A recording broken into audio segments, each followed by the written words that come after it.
ഞാൻ പലപ്പോഴും സോഷ്യൽ മീഡിയകളിൽ പോസ്റ്റ് ഇടാറുണ്ട് ഇത്തരത്തിലുള്ള നോമ്പുകളെക്കുറിച്ച്, അയ്യാമുൽ വേദിനെക്കുറിച്ചും അതുപോലെ വ്യാഴാഴ്ച തിങ്കളാഴ്ചയൊക്കെ വരുന്ന നോമ്പുകളെക്കുറിച്ച്. പക്ഷെ നമ്മുടെ സമുദായത്തിലെ ഭൂരിപക്ഷം വരുന്ന ആളുകൾക്കും ഈ നോമ്പുകളെക്കുറിച്ച് അറിയില്ല. 13 എല്ലാ അറബി മാസവും 13, 14, 15 സുന്നത്ത് നോമ്പാണ്, അഫ്ദലാക്കപ്പെട്ട നോമ്പാണത്. റസൂലുള്ളാഹി സ്വല്ലല്ലാഹു അലൈഹി വസല്ലം യാത്രയിൽ പോലും എടുത്ത നോമ്പുകളാണത്. ആ നോമ്പുകൾ നമ്മുടെ ഉമ്മത്തിന് അറിയില്ല. പക്ഷേ ഈ ഷാബാൻ പകുതിയായി കഴിഞ്ഞാൽ ബറാഅത്തിൻ്റെ നോമ്പ് നമ്മുടെ നാട്ടുകാർക്കറിയാം, നമ്മുടെ ഉമ്മത്തിനറിയാം. പ്രിയപ്പെട്ടവരെ, ഒരു കാര്യം ഞാൻ നിങ്ങളോട് ഉറപ്പിച്ച് പറയാം. ബറാഅത്തിൻ്റെ നോമ്പെന്ന് പറയുന്നത് റസൂലുള്ളാഹി സ്വല്ലല്ലാഹു അലൈഹി വസല്ലം എടുത്തിട്ടില്ല, റസൂലുള്ളാഹിൻ്റെ സഹാബത്തും എടുത്തിട്ടില്ല. അങ്ങനെ ഒരു നോമ്പില്ല. പക്ഷേ അതേ ദിവസം വേറെ നോമ്പുണ്ട്. എന്താണ്? അയ്യാമുൽ ബീദിൻ്റെ നോമ്പുണ്ട്. ഇവിടെ എങ്ങനെയാണ് എന്താണ് നമ്മുടെ പ്രമാണം? ഒന്ന് പരിശുദ്ധ ഖുർആനാണ്, 2 സഹീഹായ ഹദീസുകളാണ്. ഇത് രണ്ടാണ് നമ്മുടെ പ്രമാണങ്ങൾ. ഈ പരിശുദ്ധ ഖുർആനിൽ ഒന്നും ഒഴിവാക്കാനില്ല. ആ ഖുർആൻ പറയുന്നതെല്ലാം അച്ചട്ടാണ്, ഇതിനപ്പുറത്തും ഇപ്പുറത്തുമില്ല. പക്ഷേ ഹദീസുകളുടെ വിഷയം എത്തുമ്പോൾ ഹദീസിൽ പല കാറ്റഗറികളുമുണ്ട്. സഹീഹായ ഹദീസുകളുണ്ട്, അഹ്സനായ ഹദീസുകളുണ്ട്, ദഈഫായ ഹദീസുകളുണ്ട്, മൗദൂആയ ഹദീസുകളുണ്ട്. എങ്ങനെയാണ് ഹദീസുകൾ ഇങ്ങനെ വേർതിരിക്കപ്പെടുന്നത്? ശരിക്കും നമ്മൾ മനസ്സിലാക്കുന്നത്, ഒരു കാലഘട്ടത്തിൽ ബത്തക്ക കച്ചവടക്കാരൻ ഓൻ്റെ ബത്തക്ക വിറ്റ് തീർക്കാനുള്ള ഹദീസുകൾ ഉണ്ടാക്കിയിരുന്നു. ഈത്തപ്പഴ കച്ചവടക്കാരൻ ഓൻ്റെ ഈത്തപ്പഴം വിറ്റ് തീർക്കാനുള്ള ഹദീസുകൾ ഉണ്ടാക്കിയിരുന്നു.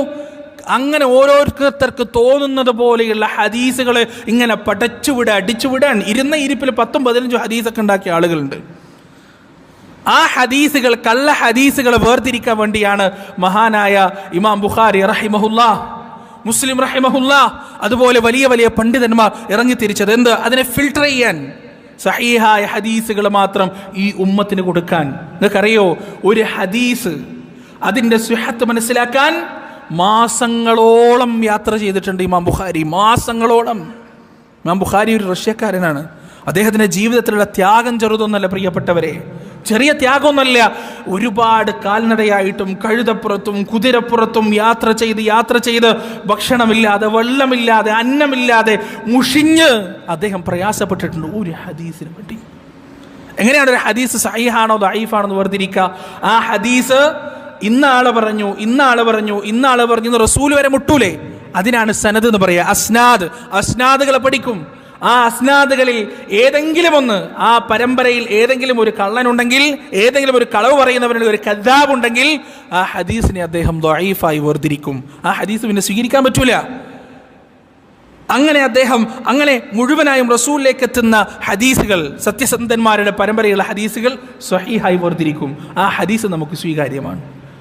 ഞാൻ നിങ്ങളോട് ഉറപ്പിച്ച് പറയാണ്, ബറാഅത്തിൻ്റെ നോമ്പ് സ്വഹീഹായ ഒരു ഹദീസിലും കാണാൻ പറ്റൂല. നബിദിനാഘോഷം സ്വഹീഹായ ഒരു ഹദീസിലും കാണാൻ പറ്റൂല. സ്വീകാര്യമായ ഒരു ഹദീസുകളിലും മിഅ്റാജിൻ്റെ നോമ്പ് സ്വഹീഹായ ഒരു ഹദീസിലും കാണാൻ പറ്റൂല.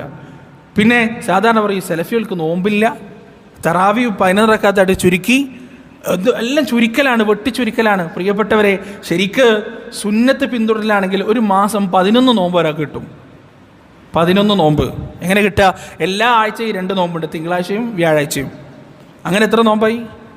8 നോമ്പ്. അങ്ങനെ ഒന്നില്ലേ? 3 നോമ്പ് വേറെ അയ്യാമുൽ ബീദിൻ്റെ ഉണ്ട്. ഇത് ചിലപ്പോൾ തമ്മിൽ ഓവർലാപ്പ് ആയിട്ടില്ലെങ്കിൽ വേർട്ട് വരികയാണെങ്കിൽ 11 നോമ്പ് ഒരാൾക്കൊരു മാസം കിട്ടും.